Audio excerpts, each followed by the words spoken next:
So a common thing that I'm seeing is a lot of men will try to like disqualify a woman as a potential dating option because he will claim like he has standards.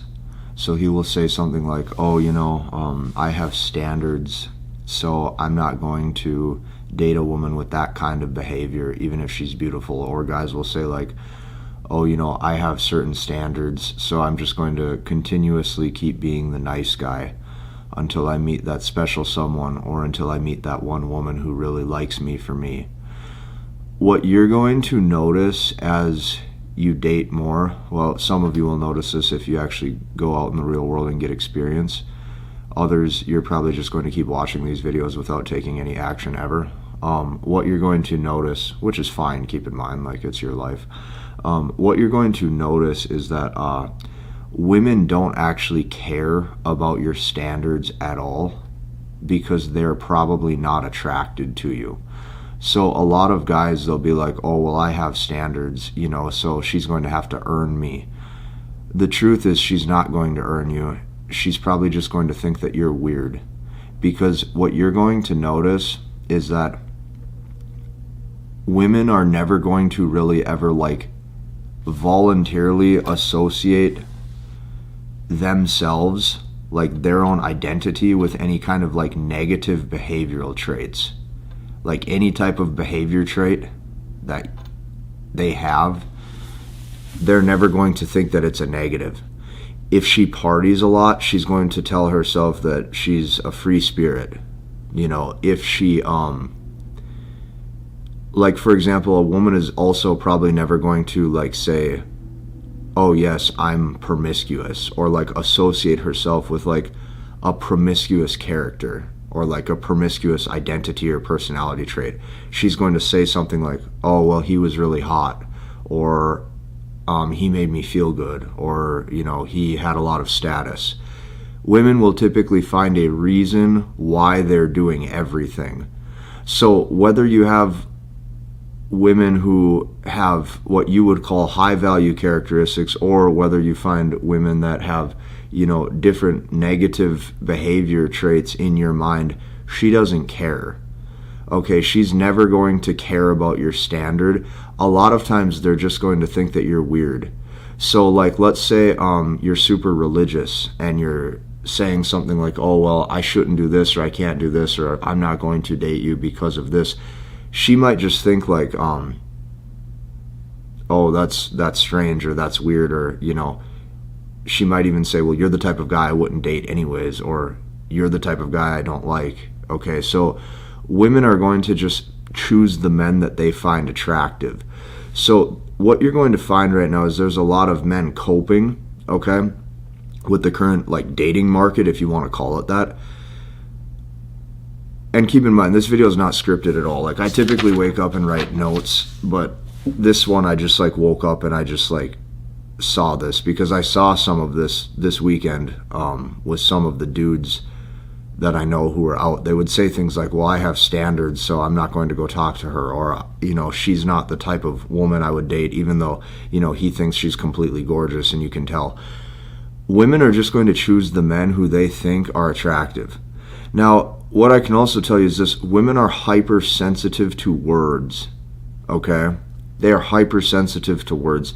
You can go from a guy who is very hot in their mind, attractive, high quality, to all of a sudden saying a couple sentences and ruining the vibe, and all of a sudden she views you as like a 4 or 5 or a 6, and now all of a sudden you're completely disqualified because they're hypersensitive to words. Now here's the thing, I understand that you've been told, and even myself, I've said oftentimes that women optimize for survival and women are hypergamous, okay? You might be sitting there wondering, well, why would they be hypersensitive to words if they're hypergamous? Doesn't that mean that the man who can protect and provide the most and the best is going to satisfy hypergamy, therefore words shouldn't matter as much? You would think in theory that's how it should work, right? But what you're going to find in today's dating market is like women don't need men for everything, or women don't even really need men for anything, because what you're going to find is a woman's hypergamy from a protection and provider standpoint is already satisfied. Okay? The world is already built. There's already shelter. Okay? Like, hypergamy optimizes most for what's missing. Okay? So women will select oftentimes the man in their life that fills a specific void or a specific feeling. Well, if all of her basic needs, and even more than her basic needs, are already fulfilled, what is she now optimizing for? She's optimizing for the hot guy. She's optimizing for good genetics. She's optimizing for confidence. She's optimizing for internal character and confidence that makes him the hot guy, right? Assertive attitudes. She's optimizing for the guy who turns her on. So this is what you're going to have to remember as you continue to date throughout 2025, 2026, 2027, 2028, the next 5-10 years. What's most important is going to be the things that turn a woman on, that makes you hot. Okay? Women today don't care about your bank account. Women today don't care about, the house you live in. Women don't care about a lot of this stuff. Women want to be with the guy that turns them on. Okay? Which means things like confidence, swagger, assertiveness, indifference, aura, identity, unique masculine archetype. He's a character. Okay? You have to be someone that gives you this unshakable confidence. Okay? And when you do this, you now get to be that hot guy, or you now get to be the guy that she finds hot due to the fact that you're filling the specific void of hypergamy that she's optimizing for.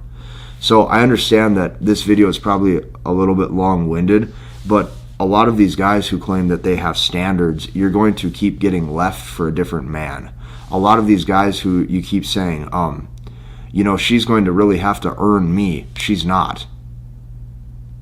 She's just going to go find a guy who doesn't say those things because they're hypersensitive to words. So as soon as you start to say logical criteria, I only will date a woman like this. I only date a woman with good moral character.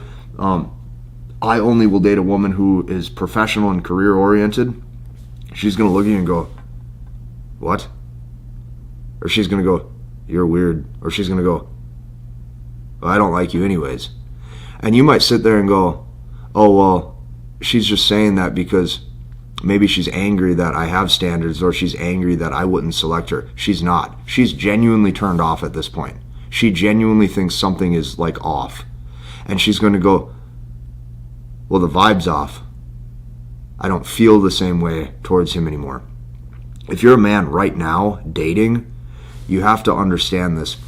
You need to spend as close to 100% of your time on your own, not only self-improvement, but you need to improve areas in your life that's going to add perceived layers of status and perceived layers of SMV. You have to actually raise and heighten your sexual market value. Now, some of you guys, okay, I'm going to give you some real advice here.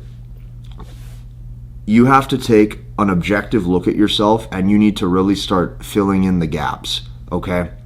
So, to make yourself more competitive on an attraction level, on a looks level, you need to do all of the little things or all of the mini things that adds up into what is attractive. So let's say you cut out the sugar. Let's say you cut out the drinking. Well, what happens? Maybe your skin looks healthier. You have less, puffiness to your face. You look more aesthetic. Well, you take it a step further. You say, based on my unique masculine archetype, my unique identity, based on who I am, how can I look? How can I dress? How can I carry myself? How can I appear to step into that character? Because you have to understand, at the end of the day, she's still going to gravitate towards a man who demonstrates identity. Okay? And this is true in any circumstance or in any situation. If it's a rodeo, the guy who's actually the one riding the bull okay, in character, is the unique masculine archetype. When there is a house party or a pool party, why does the DJ attract the women and the rest of the guys are sitting there hoping that they can just even say hello, no matter how tall, good looking, or attractive they are? The DJ is displaying identity, okay?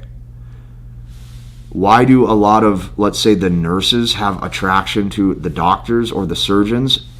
Because those guys are displaying identity, a character, an I am statement. I am. I am this. This is me. This is my aura. Okay? When you start to see this, when you can step into that I am statement, I am this. There is no changing me. This is my rock solid identity. This is my unique character. There is no changing me. You start to get ahead. But most guys right now, what you're going to see is they're totally flexible in character. So they are wearing clothes to keep up with the latest fashion trends. They are posting different things on social media because it's the latest trend. So what you're going to find is that they are actually fitting themselves into some type of character to be someone to keep up with the latest trend and not actually embodying who they are on a core level. This is very important to understand. If you like this video, hit the like button, comment, and subscribe, and we'll see you in the next one.